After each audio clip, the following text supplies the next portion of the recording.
정보센터였습니다.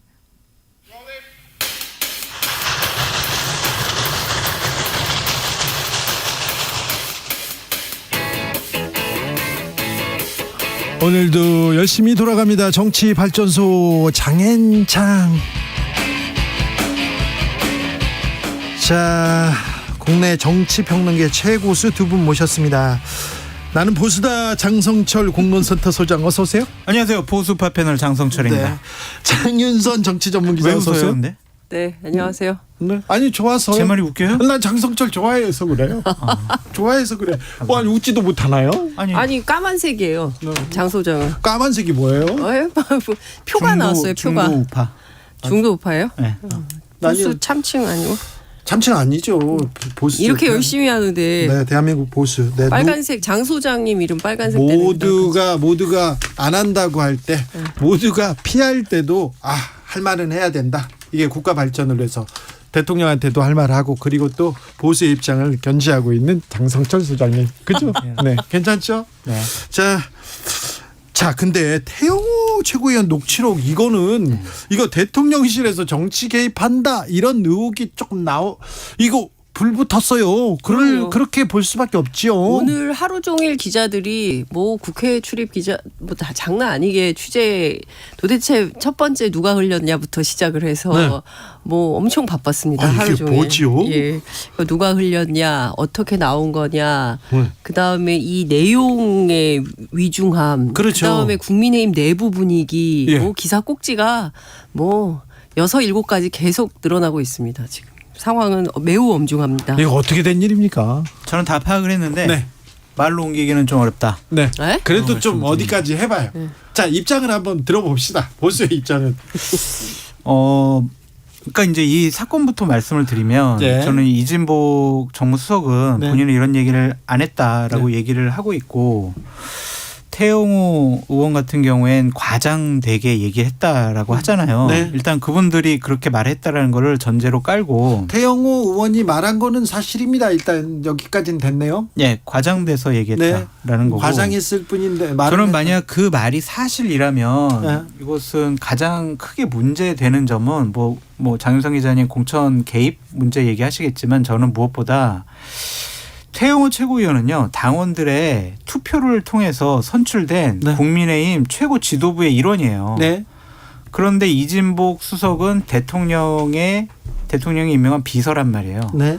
그럼 대통령의 비서가 당원의 선택에 의해서 뽑힌 사람에게 저기 대통령 보호하는 발언 해야 될 거 옹호하는 발언 하면은 공천 걱정하지 마. 이런 식의 얘기했다는 것 자체가 이분들이 과연 민주적인 정당의 민주성을 머릿속에 인식하고 있는 분들인가.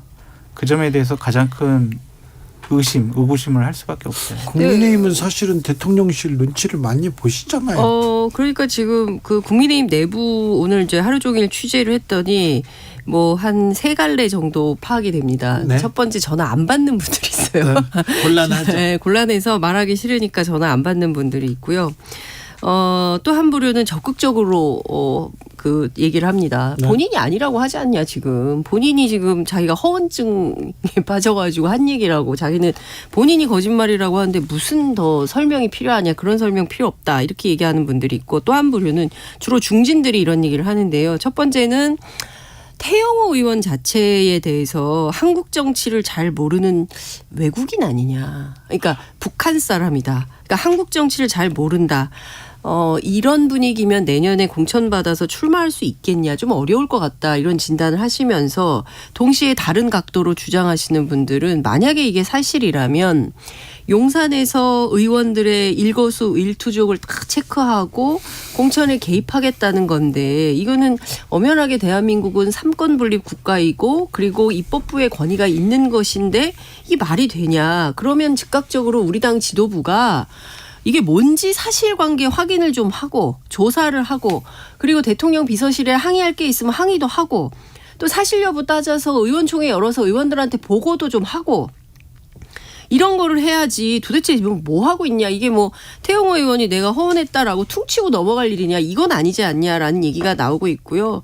문제의 핵심은 지금 용산이 국민의힘 우리 당이라고 표현을 좀 하시던데 모든 분야에 간섭을 하고 용산의 허락 없이는 지금 아무것도 못하는 구조. 이게 제일 큰 문제다. 그래서 국민의힘 지지율이 안 올라가는 것이다. 원내 지도부 이제 한 달밖에 안 됐기 때문에 아직은 참지만 이 문제 좀 더 진행이 되면 가만히 있기 매우 어려울 것 같다라는 얘기가 있고요. 김기현 대표도 이거 가만히 있으면 안 된다. 본인도 죽는다. 적극적으로 나서서 해명 요구하고 대응해야 된다라는 얘기를 하고 있습니다. 지금 윤리위원장과 당 지도부는 되게 좀 이상을 엄중하게 보고 있어요. 그렇습니까? 윤리위원장은 직권으로 이 부분은 본인이 이제 검토를 해보겠다. 네. 그래서 징계를 좀 강화하는데 이 부분을 더욱더 검토를 해보겠다라는 얘기고 처벌 강화를 해야 되겠다라는 분위기로 가고 있어요. 그리고 당 지도부 같은 경우는 조금 더 강경합니다. 이게 말실수가 계속되니까 결국에는 국민의힘과 대통령과 다음번 총선에 상당히 부담이 되는 사람이다. 이번 기회에 징계를 좀 강화해가지고 지도부에서 내보내는 방향까지도 염두에 두고 있다, 생각하고 있다. 아주 그러니까 강경 지금 분위기예요. 김웅 의원, 허은하 의원이 초선 중에서는 유일하게 소리를 내고 있는 분들인데 이분들이 이제 긴급 윤리위원회를 열어가지고 영구 제명까지 검토를 해야 된다. 의원직도 최고위원도 당연히 사퇴해야 된다라고 주장을 하는데요. 이게 태영호 의원만 처벌한다고 해서 끝날 문제냐? 네. 또 누구래요? 그건 아니라는 거죠. 아니 등장인물이 있지 않습니까? 누구요? 본인들 아니 이진복 수석이 오늘 공천 관련해서 본인 그런 말 한 적도 없고. 뭐 사실과 다르고 본인이 태영호 의원 전화해가지고 뭐 과장되게 얘기한 것 같아서 미안하다라고 사과해서 내가 사과도 뭐 받아줬고 뭐 이런 주장을 하고 있지만 그리고 사실 그 국민의힘 내부의 한 중진 의원은 이게 만약에 녹취록의 주인공이 이진복 수석이라면 이거 딱 떨어지는 문제를 제기할 수 있지만 네. 이 주인공이 태영호 의원이기 때문에 사실관계를 확인하는 데 있어서 팩트의 징검다리를 건너야 되는 게 너무 많다. 그런 문제가 있긴 하지만 이게 사실이라면 이게 절대 가만히 있을 수 없는 문제다라고 얘기를 하고 있고요. 어쨌든 중요한 이진복 문제는 정무수석은 잠깐만요. 제가 한 가지만 더 얘기할게요. 3월 8일 날 전당대회 했어요. 그리고 3월 9일 날 대통령실 가서 이 얘기 듣고 나와서 보좌관들 불러가지고 회의하는 과정에서 본인들이 이런 얘기를 한 거예요. 정신이 번쩍 들었다는 거 아니에요. 공천 얘기 나올 때. 그리고 나서 3월 13일, 3월 16일, 4월 13일까지 쭉 이어지는 과정에서 태영호 의원의 문제적 발언들이 계속 이어집니다. 있었어요. 강제징용 해법과 한일관계 관련해서 민주당은 국익은 생각하지 않고 오로지 정치 공세만 한다라는 말을 시작으로 해서 구상권 포기 결정한 거 그 제3제 변제 관련해서요. 이거 대국적이고 대승적인 결단이다. 빈손 외교, 뭐 구력 외교 이 단어 자체가 비정상적이다라는 말을 하고 심지어 4월 13일에는 독도는 일본 땅이라는 그 외교 청사가 공개됐을 때 미래지향적인 한일 관계고 일본의 화답에 대한 징표다 이런 말을 합니다. 그러니까 상식적으로 납득할 수 없는 얘기를 계속 얘기를 해요. 그러니까 이게 개연성이 완전히 없다 이렇게 보기에는 좀 어려운 측면이 있는 거죠. 그렇기 때문에 이것은 즉각적인 조사가 필요한 거예요. 그리고 아니 저도 말 좀 해요 좀. 검찰이 조사해야 돼요. 검찰이. 검찰이 어떻게 조사해요? 아니 이거 되게 이상하잖아요. 이 사건 그냥 넘어갑니까? 선거법 그러니까 위반 혐의가 검찰이 있는 어떻게 거예요. 장성철.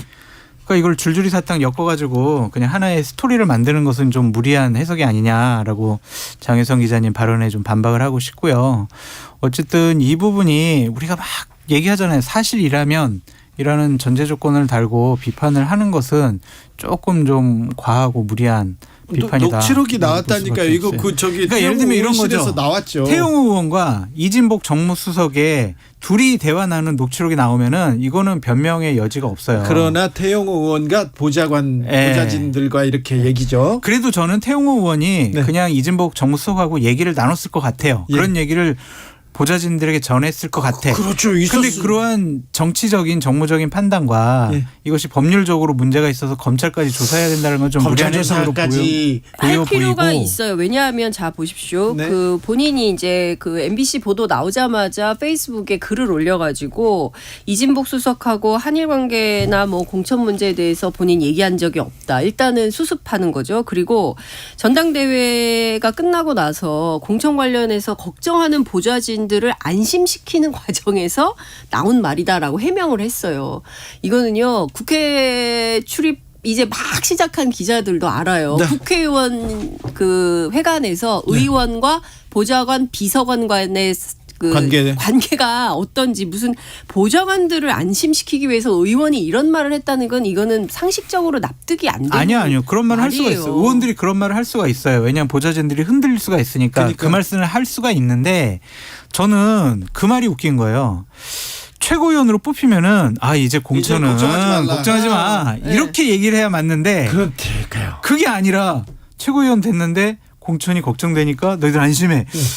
이게 아니 근데 이상하잖아요. 제가 이게. 취재를 해보니까 태영 의원이 약간 강남병에 계속 있기는 어렵다라는 생각을 지금- 갖고 있었고 지금 국민의힘에서 강남, 서초, 송파, 강동 이렇게 국민의힘 텃밭이라고 국민의힘한테 조금 유리한 지역에 있는 의원들, 당협위원장들 다 조금 불안에 떨고 열심히 뛴다면서요. 그 좌불안석. 사람들한테 계속해서 강성 발언 또 이상한 발언 계속 쏟아지고요. 그래도 최고위원이면은 그렇죠. 공천을 최종적으로 결정하는 게 최고위원 회의에서 결정하거든요. 그러니까요. 그런데 자기 공천을 불안해한다라는 것 자체가 좀 저는 이해가 안 돼서 그리고 대통령실 억지의 변명을 한 것이 아니냐. 전 그렇게 대통령실 눈치를 너무 말씀드리고 보내 싶어요. 최고위원인데. 그러니까요. 그런데 지금- 이진복 정무수석은 어쨌든 그러한 말을 안 했고 또한 공천은 당에서 하는 거다라는 라는 입장을 얘기를 얘기를 했어요. 했죠. 네. 네.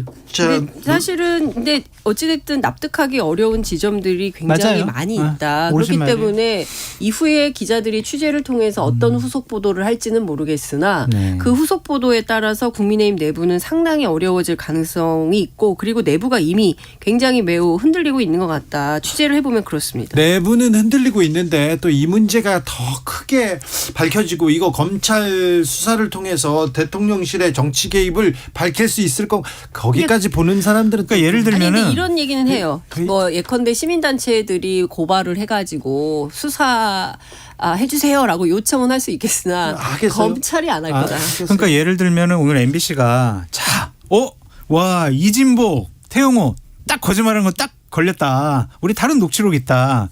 이거를 만약 터트려 가지고 네. 이 사람들의 해명을 반박을 하면은 씨가 보도한대요? 근데 없대요. 없대요? 네. 네. 그래서 이 사건의 파장이 계속 지속될 거다라고 보기에는 좀 어려울 것 같습니다. 자, 송영길 전 민주당 대표는 오늘 검찰에 자진 출석했습니다. 하지만 검찰이 조사를 하지 않고 돌려보냈습니다. 어떻게 보셨습니까? 장윤선 기자님? 그러게요.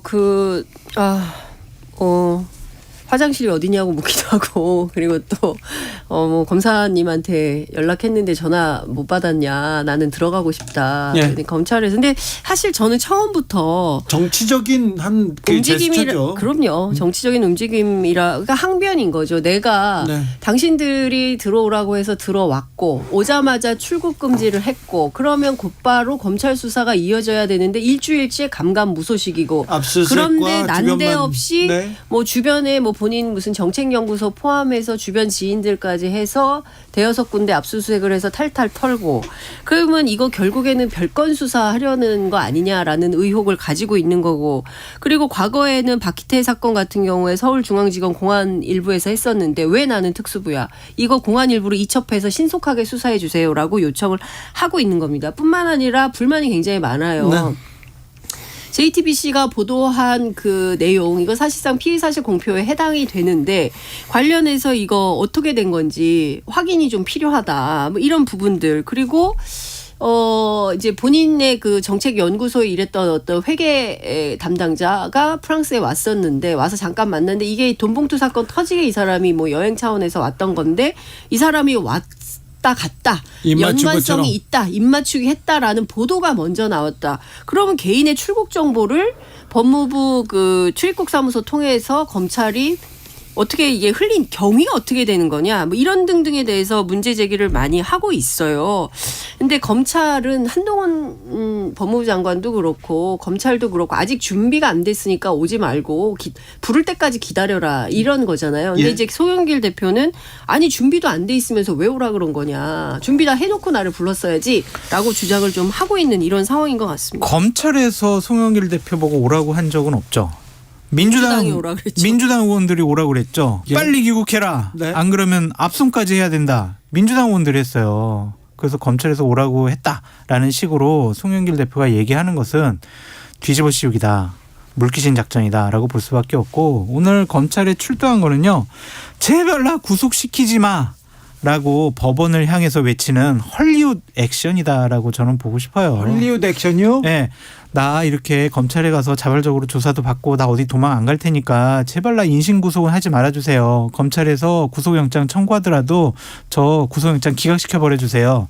그러한 애타는 마음을 이번에 표현한 것이다라고 근데 볼 수밖에 실제로 없어요. 지금 보면 수사에 좀 난항이 있어요. 왜냐하면 애시당초에 그 누굽니까 민주당의 두 윤관석 그 이성만 두 의원에 의원이, 대해서도 금방 이제 압수수색 해가지고 예컨대 이제 체포영장이 올 것 같은 분위기였는데 지금 오지 않고 있는 상황이고 또 네. 하나는 그 이정근 사무부총장의 녹취록이 공개가 되긴 했는데 이게 이제 신빙성 여부 증거 능력이 있는 거냐 이거 법원에 가서 만약에 다퉜을 때 이정근 부총장이 진술 번복을 하게 된다면 이거 증거로 인정되기 어렵다 그러면 기소 불가 상황까지 갈 수도 있는데 이거를 그냥 뭐 밀어붙인다라는 게 말이 되느냐 그러니까 여러 가지 측면에서 송영길 대표는 재판 과정에서 다퉈야 된다는 이슈들도 많이 있는데 이거를 마치 그냥 잠재적 범죄자인 것처럼 하니까 그에 대한 항변을 하고 싶었던 것 같다. 그런 차원에서 오늘 자발적인 출두를 했고 지지자들에게 메시지도 있는 거죠. 내가 이렇게 억울한 사람이다. 많이 왔더라고요. 지지자들이. 그래서 약간 뭐 상황은 매우 좀 뭐 복잡하고 어려워진 것 같기도 하던데. 그럼 뭐 수사 난항인지 검찰에서 체계적으로 보안 수사를 하고 있는 것인지 저희들로서는 알 수는 없지만 일단은 송영길 대표가 잠재적 범죄자, 피의자라는 거는 이정근 그리고 윤관석 네. 그리고 이성만 네. 이 사람들이 얘기 나눈 거에서 나와 있는 거예요. 그걸 뭐 검찰에서 어떤 조작이나 왜곡이나 그런 게 아니란 말이에요. 그 육성을 갖고 따져보니까 송영길 대표가 알았겠구나. 보고를 받았겠구나. 보좌관도 보고를 받았겠구나. 따르게 돈을 마련해서 송영길 대표가 뭘 처리했구나. 이런 내용을 강내구 감사 등이 다 얘기한 거예요. 그래서 이걸 가지고 자꾸 뭐 검찰에서 이상한 쪽으로 몰고 가는 거다라고 공격하는 것은 좀 비겁해 보입니다. 근데 검찰의 수사 내용이 이제 보수 언론을 통해서 나온 내용을 보면 검찰은 어찌됐든 그 송영길 전 대표의 연구소 뭐 먹고 사는 연구소인가요? 그 연구소에 그 거둔 기부금 네. 기부금 내용 3억 7천 그러니까 총 2021년 총 그 3억 7천 가운데 한 1억 4천 정도가 2021년 2월부터 4월 사이에 집중적으로 모금이 됐다. 그래서 실제로 뿌려졌던 돈 봉투가 9,400만 원뿐만 아니라 플러스 알파가 있는 거 아니냐라고 해서 관련된 내용을 막 추적하고 뭐 정치권에 여러 사람 이름도 왔다 갔다 다니고 뭐 이러는 것 같은데 송영길 대표 측에서는 이건 기부금 너무 명백한 것이기 때문에 관련 명단도 다 있고 네. 법정 그 원칙에 따라서 다 처리해서 문제가 없다.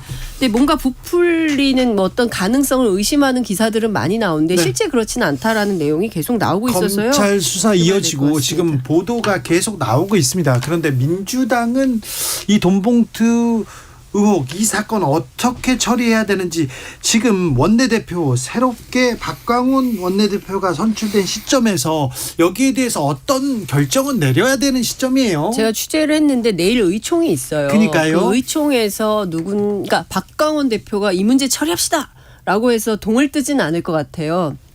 그런데 누군가에 의해서 의제로 올라올 가능성은 있고 네. 관련해서 어떻게 처리할지는 뭐 내일 열리는 의총장의 논의 과정을 지켜봐야 되겠지만 네. 대체로 의원들 분위기는 지금 이 문제가 뭐 막 크게 이슈화되는 것은 아니지만 그래도 당내에 상당한 부담이 있기 때문에 관련해서 윤관석, 이성만 두 의원이 스스로 어떤 거취의 결단을 해줘야 되는 것은 아니냐라는 조심스러운 얘기는 하고 있습니다. 그런데 이재명 대표도 그렇고 그리고 또 박광원 원내대표도 그렇고 박광원 원내대표는 캐릭터 자체가 뭐 이렇게 세게 얘기해가지고 막 그런 스타일이 아니기 때문에 원만 신중 뭐 이런 거 있지만 막 자기가 앞장서서 뭐 네. 이걸 추진해서 뭘 해결하고 이런 스타일 아니고 약간 민주집중제 비슷하게 여러분들 생각 어떠세요? 여러분들 총의가 그렇다면 그렇게 하는 것으로 결정하시죠. 뭐 이런 스타일이라는 거예요. 이재명 대표는 뭐 별건으로 자기 문제도 있고 이러기 때문에 그게 쉽지 않다 이런 얘기를 하더라고요. 박광훈 의원은 민주당이 쇄신을 하려고 하는 모습을 보이려고는 하지만 현상 변경을 추구하지 않는 현상 유지 정책을 취할 것 같아요.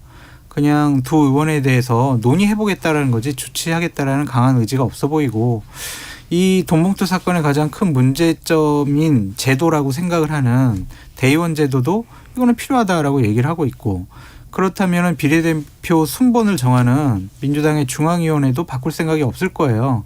그들의 권력과 기득권을 계속 유지하고 이 상황을 바꾸겠다라는 생각이 없으면 그냥 이대로 그냥 갑시다라는 것이 박광원 원내대표의 생각인 것 같습니다.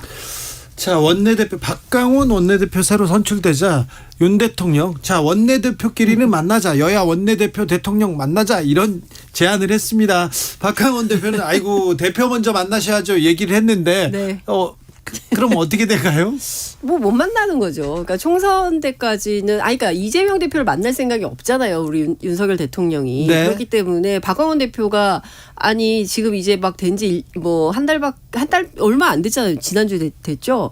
얼마 되지도 않았는데 난짝 가서 만나기도 참 면구스러운 일이죠. 네. 그리고 그렇게 각 세우는 것도 이재명 대표는 안 만나겠어. 그러나 내가 너는 만나줄게라고 하는데 또로로 갈 이렇게 수도 할 수도 없잖아요. 없는 거죠. 정치 도의상. 그런데 국민의힘 주변에서도 내부에서도 윤석열 대통령 이번에 미국 간 거 순방 효과 뭐 성과 있으면 야당 대표 만나서 야당한테 이렇게 설명하고 그렇게 좀 소통하는 자리를 가지면 좋겠다 이렇게 추천하는 분들도 있어요. 있어요? 예. 간 큰 사람들이네. 그래요? 네.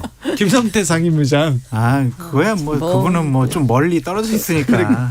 그런 사람은 별로 없어요. 내부에서는. 아유, 없죠. 만나면 만납시다 이렇게 만나야 주로 된다. 언급 자체를 못해요. 못할 주로 그분들은 다 방송에서 그냥 공중전으로 얘기를 하는 거고 주변이나 근처에 있는 그러니까 분들은 감히 참모라든, 얘기를 못 꺼낸다는 참모라든지 거예요. 뭐 당에 말을 못 꺼내요. 있는 지도부가 네. 대통령한테 그런 건의를 하기는 어려운 구조인 것 같아요. 아니 당에서 얘기를 해줘야지. 다른 목소리 내줘야 되는 거 아닙니까? 다른 목소리 안 내겠다고 전당대회 치러가지고 저런 지도를 만들었잖아요. 기대할 걸 기대하세요. 이런 얘기하면 또 이제 자, 네. 보수 우파 저희 장성철 소장님. 근데 자, 국빈 방문 이번에 성과 그리고 기시다 방안 있습니다. 한일 외교 그다음 한미일 외교 있고요. G7도 있습니다. 근데 대통령실에서 미국 갔다 온 다음에 국무회의에서 설명하고 또 아니 여당 지도부들은 모셔다가 이런 일이 있었다 이렇게 얘기를 하는데 야당한테도 그리고 국회에서라도 설명을 해야 되는 거 아닌가요? 그러니까 이진복 정무수석이 태용호 의원 만나지 말고 네. 저렇게 야당 그렇죠. 지도부 찾아다니면서 성과를 설명하시면 될 것 같아요. 아니 근데 저는 국민 설명회가 필요한 것 같아요. 왜냐하면 오늘 이번에 국무회의 때 하셨잖아요. 아니 설명이 충분했어요? 충분히 그러니까 근데 되게 재밌는 포인트가 기자들 만나선 자화자찬식으로 기자회견 하지 않겠다. 맥주나 한잔 했으면 좋겠다라고 제안했어요. 오늘 갑자기 네. 오찬을 했어요. 기자들하고. 네. 그래 1주년 때 그렇게 하겠다는 건데 그런데 또 외교와 관련해서는 국민들이 보기에는 납득할 수 없는 여러 가지 질문 포인트들이 있고 그걸 좀 묻고 대통령이 솔직한 답변을 듣고 이렇게 해야 되는데 그건 없어요. 일방적으로 그냥 나 이렇게 열심히 잘하고 왔으니 내 성과를 인정해 줘라고 하고 있거든요. 잘하고 있다. 그러면 대통령실에서 얘기하고 또 국민의힘에서 나와서 이런 좀 설명이 부족했다. 이런 성과가 있을 테니 지금은 조금 부족하더라도 앞으로 이런 성과가 나온다는 걸 설명해야 될 거 아닙니까? 그래서 어제부터 정부 부처의 관료들이 나와서 방송에 나와서 집중적으로 설명을 하고 있고 5월 10일이 이제 집중적으로는 아니, 아닙니다. 그게 아니고 간혹 이렇게 간헐적으로 하고 네, 있는데 간헐적. 근데 국민들이 요구하는 것은 네. 국민들이 바라고 요구하는 것은 미국에 가서만 아메리칸 파이를 부를 것이 아니라 한국에 와서 한국 사람들에게 박수받고 환영받는 얘기를 해야 될 거 아닙니까? 우리나라 대통령 아니겠어요? 영어 연설을 하는 노력. 미국에 간 이유가 윤석열 대통령 개인 자격으로 간 게 아니지 않습니까? 우리 국민들을 대표해서 간 거예요. 그러면 우리 국민들이 원하고 바라는 바에 대해서 이게 좀 뭔가 이상한 것 같아요. 질문이 있습니다. 라고 하면 대통령이 답변할 의무가 있습니다. 성실하게. 그게 공직자의 자세죠. 근데 그게 안 돼 있어요. 그래서 제가 보기엔 그게 너무 심각한 거고 외교안보적으로는 지금 한미일 군사동맹 맺을 것처럼 보여요. 매우 불안정한 상황입니다. 기시다 왜 옵니까? 제가 취재를 했더니 일본 학자들이 7월에 그 후쿠시마 오염수 방류를 예정대로 진행을 하게 되면 이제 기시다 못 온다. 국내 여론이 나빠지기 때문에. 그래서 사전 정지 작업 차원에서 미리 왔다 가는 거 아니냐. 와서도 지금 국방 얘기만 나오고 있어요. 안보 그러니까요. 얘기만 나오지 지금 경제 얘기, 독도 얘기, 후쿠시마 오염수 이런 얘기는 지금 없어요. 특히 그 조태용 안보실장이 조태용 안보실 과거사. 자꾸 장 선생님 혼자만 얘기하시려고 그러니까 내가 말씀하세요, 방송에 말씀하세요. 있잖아요. 예, 힘들어요 예. 진짜. 네. 힘들어요? 말씀하세요. 네. 자, 네. 이제 하세요. 듣겠습니다. 저희 이제 보수파 팬으로서 역할을 하게 좀 네. 시간 배정을 좀 해주십시오. 자, 네? 좋습니다. 자, 할 말은 장성철 할 말은 해보세요. 별로 없지만 해봐요, 해봐. 조태용 안보실장이 어제 방송 나와서 그런 얘기를 했어요. 한일 관계가 이렇게 좋아지니까 와 이렇게 좋은 일도 벌어지는구나라고 느낄 만큼 저희가 잘 준비해서 한일 정상회담 하겠다라고 했거든요. 그래서 지금 앵커께서는 다른 내용 없다 이렇게 얘기를 하시지만 아니요. 여러 가지 현안 문제에 대해서 네. 양국 간에 긴밀하게 협의를 하고 있고 네. 좋은 성과를 이끌어낼 것이다라고 믿고 싶습니다. 경제적 성과 그리고 또 다른 그 역사적인 얘기도 다른 그리고 또 독도나 후쿠시마 오염수에 대한 얘기가 분명히 조금 있어야 될 텐데 한국에 오는데 그런 얘기 당연히 입장을 밝혀야 되겠죠. 빈잔에 좀 채우려는 노력, 의지는 보여야죠. 성의는 보여야 될 거 아니에요. 그런 거를 보일 거라고 저는 믿고 싶습니다. 그래요. 네. 그러니까 지금 보면 의제가 한일 관계 전반, 북한 및 지역 국제 정세 등 상호 관심 사안에 대해서 폭넓게 협의할 예정이다라고 하고 있어요. 그리고 NSC 차원에서의 경제 안보 대화도 출범하겠다 등등 얘기가 나오고 있는데 문제는 사실 보수 언론 일각에서도 기시다가 이번에 한국에 와서 우리 그 강제 동원 문제, 특히 뭐 조선반도 출신 노동자 이런 표현 등등에 대해서 사과하고 반성하는 기회가 있지 않을까라는 기대를 표명하고 있는데 네. 관련해서 일본에 있는 교수도 그리고 한국에 있는 일본 학자들도 그 가능성은 많지 않을 것이다라고 얘기를 합니다. 어쨌든 보수 우파 그리고 기본적으로 일본의 기본 노선이 있기 때문에 과거사에 대해서는 우리 국민들이 바라고 요구하는 방식의 입장이 나오기는 매우 어려울 것이고 특히 후쿠시마 관련해서 오늘 뭐 전남 신안군 의회, 부산 시의회 등등이 후쿠시마 오염수 방류 규탄 뭐 대회를 막 열고 있습니다. 특히 이제 이게 수입 수산물 문제 때문에 그렇거든요. 근데 우리 정부가 이 문제 진짜 대통령이 양보하지 않겠다고 했어요. 그럼요. 예, 건강권을 위협하는 문제에 대해서 양보하지 않겠다고 했기 때문에 혹여 기시다가 와서 대화를 나눌 때 이와 관련해서도 우리 대통령이 우리 국민의 입장을 분명하게 밝히는 것이 좋겠다라는 생각이 좀 그럼요. 듭니다. 한일 정상회담 때 국민들이 좀 자존심 상했다. 너무 일본한테 아낌없이 주고 우리는 뭘 얻어왔는가. 주기만 했다 이렇게 얘기하는데 이번에는 안 그러겠죠? 안 그래야죠. 진짜 대통령께서 미래를 위해서 대국적인 결단을 했는데 기시다가 본인의 지지율만 신경 쓰고 일본의 구구 세력의 입장만 대변을 한다면 네. 이거는 지도자로서 자격이 없다라고 말씀드릴 수밖에 없고 네. 저는 꼭 오늘 한 가지 국무회의에서 대통령께서 정말 중요한 말씀을 하신 부분을 좀 소개시켜 드리고 싶습니다. 최근 여권 일각에서 방송에 여러 가지 뭐 패널들이 편향돼 있다. 그래서 뭐 지금 국정 운영하는데 어려움을 겪고 있다. 이런 얘기를 많이 하고 있잖아요. 문제 제기를. 근데 대통령께서 오늘 국무회의 때 밖에서 불편한 듣기 거북한 훈수도 얘기들도 잘 들어봐라라고 장관들에게 말씀하셨어요. 네. 그 얘기를 꼭 국민의힘에서 네. 좀 받아들여서 비판을 안 받을 만한 그러한 좋은 정치를 스스로 해줬으면 좋겠지 비판의 목소리를 말을 틀어막는다고 국민들이 얼마나 뭐 동조하고 지지를 하겠습니까? 다른 얘기 많이 들으시라. 그러니까요. 영국이나 독일이나 공영방송의 가장 큰 역할이 비판, 견제, 감시입니다. 언론의 역할이 언론의 기본 역할이에요. 중국 CCTV 같은 데는 그런 거 안 해요. 북한의 조선 중앙통신도 그런 얘기 잘 안 합니다. 우리가 권위주의 국가에 살고 있는 게 아니라 민주주의 국가에 살고 있기 때문에 이런 비판 겸허하게 받아야 된다고 생각합니다. 근데 분리표 보니까 내가 봐도 조금 심하긴 심하다. 아니요. 그 분류표 그거 정확하지 않습니다. 네. 네, 그걸 또 그거 자기적으로. 저는 분리표 보면이라고 얘기했잖아요. 네, 그러니까요. 그걸 가지고 얘기하시면 안 되는데 네. 이런 얘기도 했습니다. 네. 정치발전소 장현장 오늘도 감사했습니다. 장성철, 장윤선, 장성철 감사합니다. 감사합니다. 네, 감사합니다. 세븐틴의 손오공 들으면서